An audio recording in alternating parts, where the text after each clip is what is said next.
నాకెంతో ద్వేషంగా ఒకసారి నిన్ను చూసి చనిపోవాలని ఉన్నదే, నాని ఒక్కసారి పిలిచి చనిపోవాలని ఉన్నదే. అమ్మా అమ్మా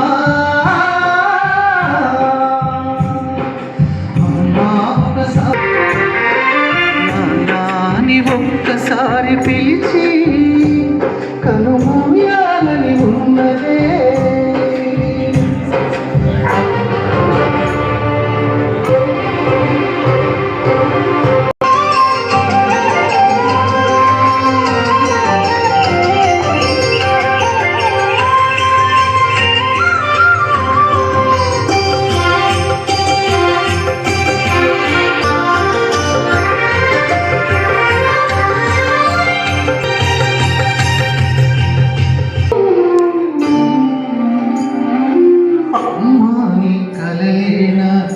పాపలైనవని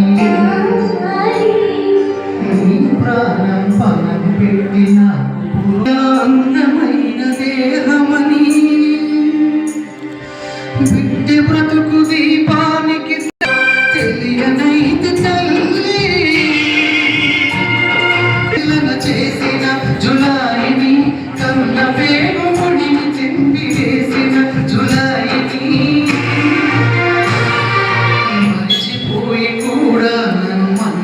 చద్దమ్మా కరుణైనా నన్ను కరుణించద్దు నాన్న.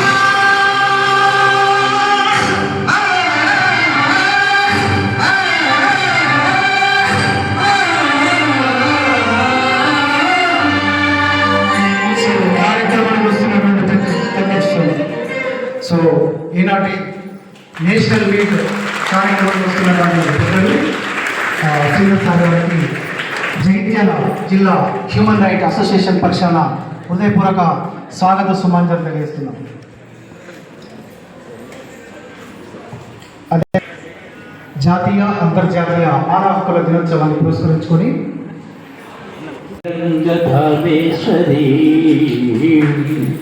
దాసీభూత సమస్త దేవ వనితా లోకైక దీపాంకురాం శ్రీమన్మందకటాక్షలబ్ధ విభవద్ బ్రహ్మేంద్రు గంగాధరాం త్వాం త్రైలోక్య కుటుంబినీం సరసిజాం వందే ముకుంద ప్రియా వందే ముకుంద ప్రియా. సర్వమంగళమాంగళ్యే శివే సర్వార్థ సాధకే శరణ్యే త్ర్యంబకే దేవి నారాయణి నమోస్తుతే. దీపం జ్యోతి పరబ్రహ్మం దీపేన హరతే పాపం దీపం కలిగిన ఇంతను దాపున శ్రీ లక్ష్మి చేరి ధనములు ఇచ్చను కాపాడుతుండు మనజుల పాపంబుల పారద్రోలు పద్మజురాలి. ఆ యొక్క లక్ష్మీదేవి సాక్షాత్ కళావేదికపై వచ్చేసి జ్యోతి టుడేస్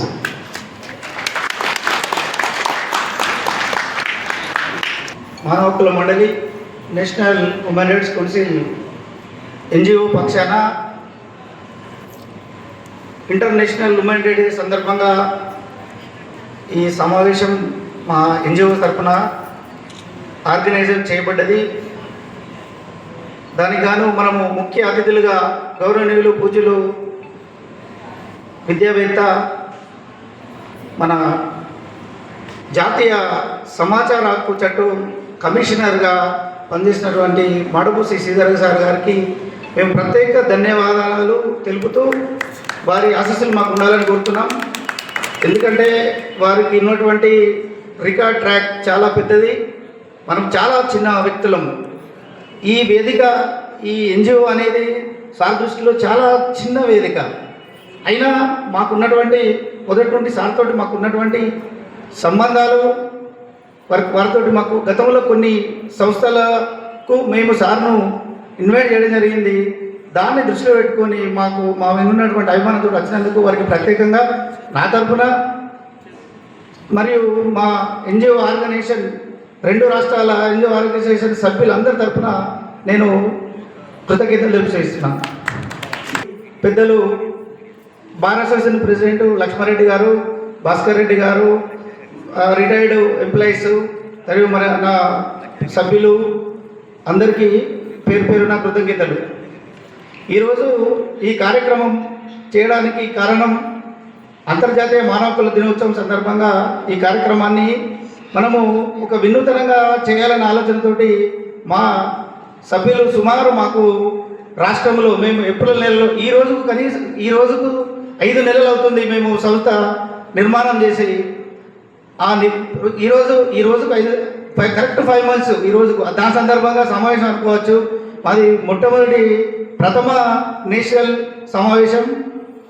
దీనికి మాకు ఈ తెలంగాణ రాష్ట్రంలో 300 మంది సభ్యులు రిజిస్టర్డ్ సభ్యులు ఉన్నారు. అంటే అది నేను చాలా గర్వపడుతున్నా. ఇంత తక్కువ టైంలో ఈ ఆర్గనైజేషన్స్కు మేము ఉంటాము, మీ వెంట మేము ఉన్నాము, మీరు ముందుండి నడిపించండి అనేటువంటి నాకు పూర్తిగా మనోధైర్యం నా వెంట ఉండి నన్ను ముందుకు నడిపిస్తున్నటువంటి నా సభ్యులందరికీ పేరు పేరు నా ప్రత్యేక అభినందనలు, కృతజ్ఞతలు కూడా తెలియజేస్తున్నాను. ఎందుకంటే ఈరోజు మేము కొన్ని సంస్థల్లో పనిచేసినాం ఒకప్పుడు. సరే, మాకు ఉన్నటువంటి భావాలకు, మాకు ఉన్నటువంటి వ్యవస్థకు, మేము చేసేటువంటి పనులకు మేము ముందుకు పోతా అంటే ముందరి కాళ్ళకు బంధం అన్నట్టు మాకు చాలా సమస్యలు ఎదురైనాయి. సరే, మరి ఒకసారి మనమే ఒక ఆర్గనైజేషన్ స్థాపితం చేస్తే ఎట్లుంటుందని చెప్పి మొత్తం మంది మా సభ్యులందరితోటి చర్చిస్తే వాళ్ళందరూ నాకు మీరు తప్పకుండా చేయండి సార్, మీ వెంట మేము ఉంటాము, ఎక్కడికైనా రావడానికి మేము సిద్ధంగా ఉన్నాం అన్న తర్వాత మేము చాలా పకడ్బందీగా మేము ఒక డీడ్ తయారు చేసినాము. అది లీగల్ ఎక్స్పర్ట్స్ తోటి సుమారు ఒక 2 CAలు 3 సీనియర్ అడ్వకేట్లతోటి కూర్చుండి దాన్ని చేసినాం. సుమారు ఒక 21 అబ్జెక్టివ్ తోటి చేసినాం. అందులో ముఖ్యంగా ఏంటంటే మానవ హక్కులు సంస్థలు అనగానే వీళ్ళందరూ ఒక ప్రభుత్వానికి వ్యతిరేకం, వ్యవస్థకు వ్యతిరేకం అనేటువంటి ఒక భావన పూర్తిగా అధికారులలో, ప్రజలలో, ఒక వ్యవస్థలో ఉన్నది. కానీ కాదు, ఇది national human rights council HRC సంస్థ అంటే ఒక స్వచ్ఛంద సంస్థ. మేము non government organisation trust act ద్వారా దీన్ని రిజిస్టర్ వీళ్ళు రిపోర్టర్స్ మొత్తం మందిని మేము ఎందుకు పిలిచినామంటే మాకు సంబంధించినటువంటి మా సభ్యులకు మేము ఎప్పుడు చెప్పుకునేది ఇది, కానీ మేము చేసేటువంటిది ఏదైతే ఉందో 10 మందికి తెలియాలి, ఎక్కడన్నా సమస్య ఉందా మా ఆర్గనైజేషన్ దృష్టికి తీసుకొస్తారనేటువంటి చర్చిస్తారనేటువంటి ఉద్దేశంతో ఈ అన్ని వర్గాలను పిలిచి మేము ఈరోజు సమావేశం నిర్వహించడం జరుగుతుంది. దీనికి ముఖ్యంగా ఈరోజు తీసుకోవడానికి కారణం ఏంటంటే మొట్టమొదటి సమావేశం ఒకటి అంతర్జాతీయంగా ఉన్నటువంటి ఈరోజు ఉమెన్స్ డే కాబట్టి దీన్ని తీసుకోవడం జరిగింది. మేము ఈరోజు ఆర్టీఐ సమాచార హక్కు చట్టం కానివ్వండి, తర్వాత ఆ సమాచార హక్కు చట్టం ద్వారా ఆర్గనైజేషన్ ద్వారా మేము రికార్డ్ ఇన్స్పెక్షన్ చేసినాము. తర్వాత ఆర్టీఐ అప్లికేషన్స్ కూడా మా సభ్యులందరూ వేసినాము, సమాధానం తెప్పించినాము. ఏదో ఒక ఆర్టీఐ సమాధానం ఏదో ఒక 6(1) వేసే ఒప్పునుడు కాదు. 6(1) లేకపోతే 19(1) లేకపోతే కమిషన్ కాకపోతే నేషనల్ కమిషన్, కాకపోతే కోర్టు కాకపోతే ఇంకొకటి న్యాయ వ్యవస్థ. లీగల్గా ఆ సమాధానం వచ్చేంత వరకు మా కార్యకర్తలు ఎవరైతే అప్లికేషన్ వేసారో వాళ్ళు ఖచ్చితంగా సమాచారం అనేది రావాలి, అధికారి దగ్గర నుంచి రావాలంటే దానికి మనకు ఓపిక ఉండాలి. 6(1) అయితే పక్కకు పెడతారు, 30 రోజులు 40 రోజులు 60 రోజులు అవుతుంది. దాని తర్వాత 19(1) ఇస్తాం. 19(1)లో కూడా ఏమైతే చూద్దాం వీళ్ళు ఏదో అడుగుతారు, ఏదో లెటర్ పెట్టుకుని ఇస్తాం, మేము భయపడతామా, చూద్దాం అని అంటే దాన్ని తీసుకెళ్ళి స్టేట్ కమిషన్ వేయడం జరిగింది. స్టేట్ కమిషన్ కూడా డైరెక్షన్ ఇవ్వకపోతే హైకోర్టులో కూడా వేసి డైరెక్షన్ తీసుకున్న సందర్భాలు ఉన్నాయి. ఇంతెందుకు మనకు జగిత్యాల జిల్లా వైద్యాధికారి కార్యాలయంలో చిన్న ఒక సమాచారం అడిగినాం. ఈ జిల్లాలో ప్రైవేట్ ఆసుపత్రులు ఎన్ని ఉన్నాయి, సింపుల్గా వచ్చింది. వాళ్ళు చేసేదండి, వాళ్ళు ఐటీ ఏం కడతారు, వాళ్ళ ఉద్దేశం ఏంది అని అడిగినందుకు మాకు 6(1) అయితే సమాధానం లేదు. సమాధానం లేకపోగా మాకు ఏమైందంటే ఉల్టా సమాధానం ఇవ్వడం జరిగింది. ఏంది ఎక్కడో ఢిల్లీలో ఉన్నటువంటి ఒక ఏదో కేసుల ఓల్డ్ కేసులు ఎప్పుడు కేసుల్లో దీని ప్రకారం హాస్పిటల్లకు సంబంధించినటువంటి సమాధానం ఇవ్వరాదు, కాన్ఫిడెన్షియల్ అని మాకు లెటర్ ఇచ్చారు. మరి ఎట్లా కాన్ఫిడెన్షియల్ అవుతుంది? అది ప్రజల కొరకు, ప్రజల భాగస్వామ్యంతో ప్రజల ద్వారా నడిచేటువంటి హాస్పిటల్స్, మరి అది రహస్యం ఎందుకు అవుతుందో మాకు అర్థం కాలే. అప్పుడు అధికారి ఇచ్చింది. మరి ఎందుకు ఇది అయింది అని చెప్పి మేము 19-1 వేసినాం. 19-1 వేసినా కూడా 19-1లో కూడా మాకు పెండింగ్ పెట్టారు. అప్పుడు మా సభ్యులందరూ పోయి జిల్లా కలెక్టర్ గారికి వెళ్ళడం జరిగింది. జిల్లా కలెక్టర్ గారు పిలిచి అప్పుడు ఉన్నటువంటి జిల్లా వైద్యాధికారిని పిలిచి నీకు ఇవ్వడానికి ఇబ్బంది అయితే మొత్తం డెమోలో పెట్టమని చెప్పింది. ఓపెన్లో పెట్టాలి మీరు ఇవన్నీ, సీక్రెట్ ఎందుకు? వాళ్ళు పే చేస్తున్నారు, వాళ్ళు ఫ్రీ సర్వీస్ చేస్తలేరు కదా హాస్పిటల్లో, వాళ్ళు డబ్బులు తీసుకుంటారు చేస్తున్నారు. డబ్బులు తీసుకొని చేసినప్పుడు అది సంబంధించిన సభ్యుని పిలుచుకొని సమాచారం ఇవ్వడం జరిగింది. ముఖ్యంగా మొన్న ఈ మధ్య కాలంలో అసలు ఆ హాస్పిటల్ ఉన్నాయి కదా, ఈ హాస్పిటల్లో ఏ పద్ధతిలో ఉన్నటువంటి నిమ్స్ హాస్పిటల్ వాళ్ళు రేట్లు ఒకటి ఉంటాయి, స్టేట్ మెడికల్ బోర్డు రేట్లు ఒకటి ఉంటాయి. ఆ రేట్లే ప్రతి ఒక్కరు మెయింటైన్ చేయాల్సిన అవసరం ఉంటుంది.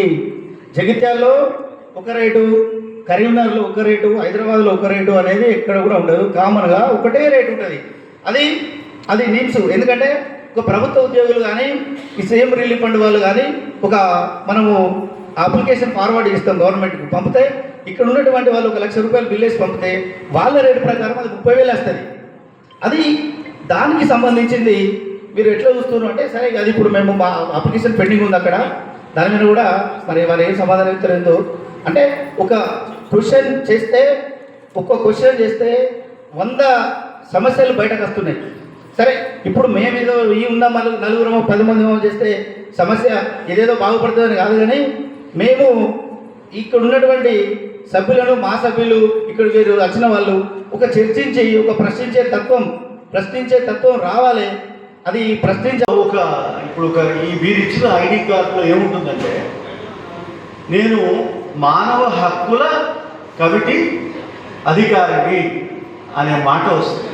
నేను అధ్యక్షుడిని అని, లేదా రాజ్యాంగ సహాయ కార్యక్రమాన్ని అని ఏదో ఉంటాయి కదా, అవన్నీ ఉంటే మీకు ఒక విలువ వస్తుంది.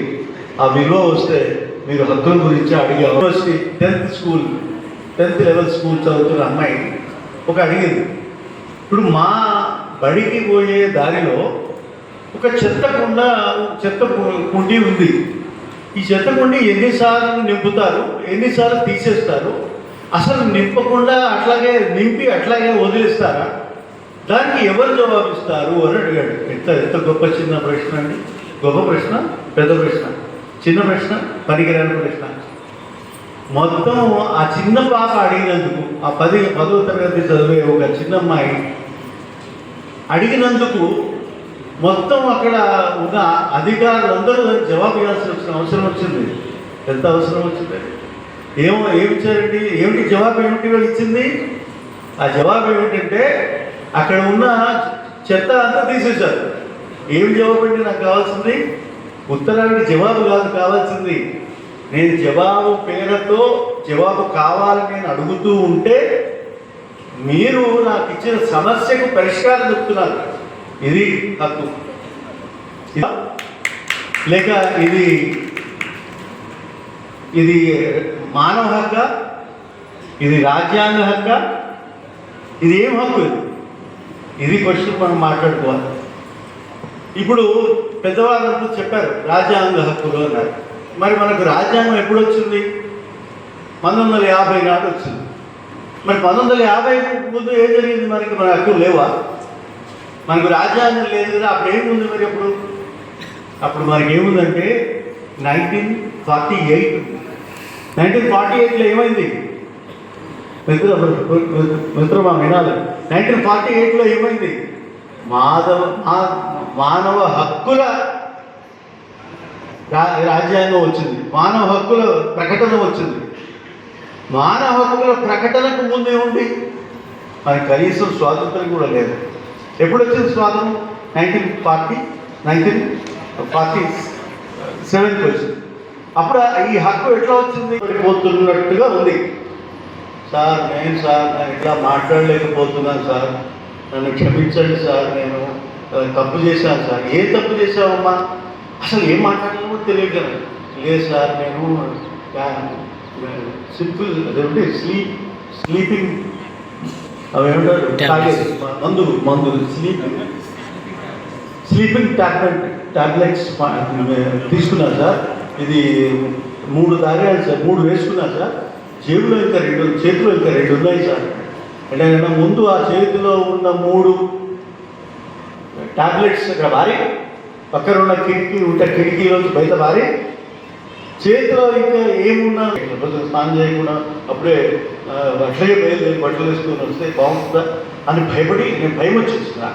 భయపడి మా శ్రీమతి గారు ఉన్నారు వచ్చి అని ఆ పనులన్నీ చేసేవన్నీ చేసినా సర్వైవ్ అయింది. ఆమె ఇప్పుడు అడ్వకేట్ అయింది, చాలా గొప్ప అడ్వకేట్ అయింది. అది వెరీ హ్యాపీ. అంటే ఇది నా గొప్పదనం కాదు. నేను అడిగాను, నువ్వు ఎందుకమ్మా అసలు నాకెందుకు ఫోన్ చేస్తున్నావు అడిగాను. నేను డాక్టర్ని కాదు, లాయర్ని కాదు, మామూలు లెక్చరర్. నువ్వు నాకెందుకు తల్లి ఫోన్ చేసినావు అని అడిగాను కదా. ఈ భాష మీ డౌట్ మీకు కూడా రావాలి కదండి. అడిగితే నేను అన్నాను, అడిగితే అదే సార్ ఇప్పుడు ప్రశ్న. నేను మీ లెక్చర్ ఇస్తున్నప్పుడు నేను వింటున్నా మీ లెక్చర్ వింటుంటే ఏం తెలిసిందంటే, చచ్చిపోవాలని అనుకునేవాడు ఒకవేళ ఆ నిర్ణయం కనుక తీసుకుంటే ఒకవేళ చచ్చిపోతే మళ్ళీ చచ్చిపోయే అవకాశం ఉండదు కదా అని నేను ఒక జోక్ చేశాను. నువ్వు ఒకసారి చచ్చిపోతే మళ్ళీ చావలేవు. లేకపోతే 1948లో వచ్చినాక, లేకపోతే 1950లో వచ్చిన రాజ్యాంగాల్లో వచ్చినాక నీకు సొంతంగా నీకు ఒక ఆలోచన వచ్చి నాకు ఫోన్ చేయడం వచ్చిన హక్కు నీ హక్కు. ఎవరో ఒకరిచ్చిన హక్కు కాదు, అడుక్కున్న హక్కు కాదు. లేదా నేను ఇయ్యను అని ఏ ప్రభుత్వం కూడా అనడానికి వీలేదు. అటువంటి హక్కు అంటే హక్కు. అటువంటి హక్కులు మనం రక్షించుకోకపోతే మనం ఏం హక్కులు ఉంటాయి, మనం ఎవరి హక్కులు ఉంటాయని అడుగుతాను. ఒక్కొక్క మామూలు వ్యక్తి నిజం ఒక సినిమా థియేటర్లో ఇవాళ జరిగిన అంటే నేను అన్నాను, నేను సినిమా చూడలేదు, జనరల్గా ఇంత పెద్ద సౌండ్తో నేను చూడలేదు అంటే నేను చూడను. అయితే నేను తర్వాత కనుక్కున్నాను, ఎందుకు ఇతను ఈ అమ్మాయి ఈ లేడీ ఎందుకు చనిపోయింది. ఆయన అబ్బాయి కూడా దెబ్బ తగిలిందంట, బాగా దెబ్బ తగిలిందంటే హాస్పిటల్లో ఉండాల్సి వస్తుంది. పేరు జవాబు ఎవరిస్తారు? గవర్నమెంట్ ఇస్తుందా, లేదా థియేటర్ ఎడిటర్ చెప్తాడా, లేదా సినిమా నటి చెప్తాడా, సినిమా నటుడు చెప్తాడా, ఈ సినిమా తయారు చేసిన అతను చెప్పింది వస్తుందా? దీని వెనక ఏమైనా అనుమానాలు ఉన్నాయా లేదా? అయితే దీని వెనక ఒక ప్రశ్న ఉంది, మీకు తెలియాల్సిన ప్రశ్న. అంటే ఏదైనా నిర్లక్ష్యం వల్ల మరణం చేయించిన, మరణానికి ప్రాణం తీసే పరిస్థితి వస్తే అది కూడా మానవ హక్కు భంగం అనేది అర్థమే. చాలా గొప్ప విషయం. అయితే నేను ఇంకా చదవదాన్ని, ఇది ఇంకా స్టడీ చేశాను. ఏమిటిది? దీన్ని స్టడీ చేయాలి, ఊరికి వదిలేసేది, స్టడీ చేయాలి. ఏమిటది? ఏమైందంటే అసలు అదేమంటారు, దాన్ని బెనిఫిట్ షో అంటారు. బెనిఫిట్ షో అసలు ఎప్పుడేశారు, ఎవరేశారు? ఆ డబ్బులో ఉన్న బెనిఫిట్ ఎవరికి వస్తుంది? జవాబులు ఎక్కడ లేవు. సమాచార హక్కు కింద అడగాలి. ఎవరు అడుగుతారో చూద్దాం, ఎవరైనా అడుగుతారో లేదో చూద్దాం. ఈ హక్కు ఉందా అంటే అప్పుడు తెలిసిందంటే తమిళనాడులో ఇటువంటి సంఘటన జరిగినప్పుడు ఒకరు చనిపోయారు. చెప్తే మరి ఇప్పుడు ఏం చేయాలి దానికి అంటే, అవునండి అప్పుడు వాళ్ళు నిషేధం చేశారు, వాళ్ళు బ్యాన్ చేశారు వాళ్ళు. మరి మీరు ఇంకెందుకు బ్యాన్ చేయట్లేదు? ఈ ప్రశ్న రావాలి. ఇది చదివితే తెలుస్తుంది. సినిమా చూసి వెళ్ళిపోతాము అనుకుంటే నేను చెప్పేదేం లేదు. మీరు చదివితే తెలుస్తుంది. చదివిన తర్వాత కాస్త ఆలోచిస్తే తెలుస్తుంది. ఆ ఆలోచన ప్రకారం మీరు చర్య చేయగలిగితే, ఒక కనీసం సమాచార హక్కుగా అడిగితే, జీవించి ఉంటే ఎంతకాలం ఉంటే అంతకాలం వచ్చే ఏమిటి డబ్బు ఇచ్చే హక్కు మీద భార్య బాధ్యత, వాటి మీద రెస్పాన్సిబిలిటీ వాటి మీదకి వచ్చింది. That is law, that is right, that is ఏమంటే ఆ రైట్ ఏమనాలి? హక్కు ఉంటున్నాం కదా, బాధ్యత ఏమిటి? వాళ్ళ బాధ్యత, నా హక్కు నీ బాధ్యత. ఈ 2-3 రకరకాల బాధ్యతలు, హక్కులు మనకు అర్థమవుతూ ఉంటే మనకి నిజం జరుగుతూ ఉంటుంది, విషయం తెలుసుకుంటుంది. ఇప్పుడు ఒక విషయం చెప్పాలి, ఇంకొక చిన్న 4 చెప్పాలని ఉంది కానీ సమయం మీ అందరికీ భోజనం చేసే హక్కు ఉంది. భోజనం చేసే హక్కు ఉంది. ఏ హక్కు ఇచ్చిందంటే మనం అంబేద్కర్ అని అంటున్నాం. నిజంగా అంబేద్కర్ లాంటి మానవుడు, మంచివాడు, ఉత్తముడు, బాగా చదువుకున్నవాడు, ఎన్నో కష్టాలు చూసినవాడు, ఆ కష్టాల వివరాల గురించి తెలుసుకుని పుస్తకాలు రాసి ఆ పుస్తకాల ద్వారా వచ్చిన అనుభవం ద్వారా ఒక రాజ్యాంగ సభలో వాదన చేసి ఒక్కొక్క అక్షరం గురించి కొట్లాడాడు. ఒక్కొక్క అక్షరం అండి, ఒక్కొక్క హక్కు కాదు, ఒక్కొక్క అక్షరం కోసం పోరాడి ఈ అక్షరం ఉండాలి, ఈ హక్కు ఉండాలి, ఈ నియమం ఉండాలి, ఈ ఆర్టికల్ ఉండాలి అని చెప్తూ వచ్చి రాసిన ఈ హక్కుల్ని మనము 1950 అని అంటున్నాం. కానీ ఒక 2 రోజుల ముందు, 2 నెలల ముందు వచ్చింది. అది ఎప్పుడు నవంబర్ 25 వచ్చింది, నవంబర్ 26 వచ్చింది. మన నవంబర్ 26 అంటే గొప్పదంటే ఏమిటంటే నిజానికి రాజ్యాంగం అప్పుడే వచ్చింది, ఆ రోజునే వచ్చింది. కానీ ఇంకా కొన్ని చాలా రాసియాల్సినవి ఉండేవి కనుక వాటిని ఇంకొక 2 నెలల తర్వాత అది తెచ్చారు. అది మనకు గణతంత్రం అయింది. స్వాతంత్రం తెలుసు, తర్వాత గణతంత్రం వచ్చింది. ఈ గణతంత్రం నుంచి దాంట్లోంచే వచ్చిన అనేకమైన హక్కులలో అడిగే హక్కు, ఆలోచించే హక్కు, బతికే హక్కు. అయితే ఒక ఆయన అడిగారు, బతికే హక్కు పెద్దదా? ఏమిటంటే ప్రెసిడెంట్ చెప్పిన ఓటు ఏమిటంటే మన దేశాన్ని, మన రాజ్యాంగాన్ని, మన సర్వజన డెమోక్రసీని నేను రక్షిస్తాను అని అడ్రస్ చేస్తాడు, అని హక్కు అదే యూత్ చెప్తాడు. ప్రతివాడికి నేను రాజ్యాంగం ప్రకారం నేను వ్యవహరిస్తాను అంటాడు. డిగ్రీ ఇచ్చిన వాడు కూడా, డిగ్రీకి వచ్చిన వాడు కూడా అంటాడు నేను కాకపోయినా సరే రాజ్యాంగం. ఈ విధంగా తన హక్కు గురించి గుర్తుపెట్టుకొని ఓడవడానికి మీరంతా సిద్ధంగా ఉన్నారని వచ్చినప్పుడు మళ్ళీ మనం వివరంగా చాలా విషయాలు మాట్లాడుకున్నాం. ఇప్పటివరకు నాకు ఈ మాట్లాడే అవకాశం ఇచ్చినందుకు మీ అందరికీ నమస్కారం. చక్కనైనటువంటి సందేశాలు, సూచనలు ఇచ్చిన 5 నిమిషాల కార్యక్రమం పూర్తయి అన్న ప్రసాదానికి ఎత్తారు. ఈ పూర్తయ్యే ముందు కూడా అధ్యక్షోపన్యాసం ఉంటుంది కాబట్టి లంచ్ అయిన తర్వాత కూడా సర్టిఫికెట్ ప్రధానం ఉంటుంది. అమ్మ 2 నిమిషాలు అధ్యక్షుడు మాట్లాడుతూ కూర్చోండి, ఓన్లీ 2 minutes. ఎందుకంటే మన సభా మర్యాద. అధ్యక్షోపన్యాసం అంతర్జాతీయ మానవ హక్కుల దినోత్సవం సందర్భంగా ఈరోజు మా సంస్థ national human rights council NGO సంస్థ ఈరోజు ఇక్కడ ప్రోగ్రాం జరుపుకోవడం జరుగుతుంది. ఈ ప్రోగ్రాంకు ముఖ్య అతిథిగా వచ్చేసిన మాడపు గారికి మరియు ఇక్కడ వచ్చిన పెద్దలందరికీ, మన సంస్థ founder and chairman Shri Aileni Srinivasarao sir గారికి, ఇక్కడికి వచ్చిన మా సంస్థ సభ్యులు ప్రతి జిల్లా నుంచి ఉండూరి మరి టీవీలో రా మేడం, ఉండూరి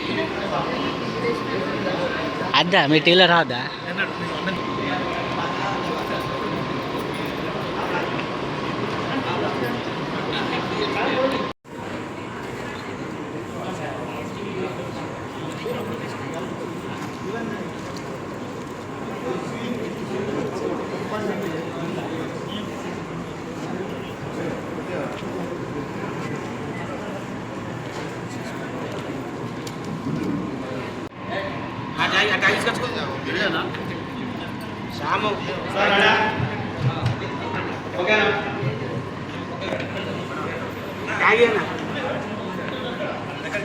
రావాలి అశోకనా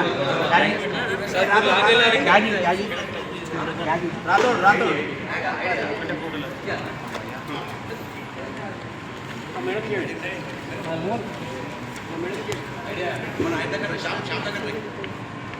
సతీష్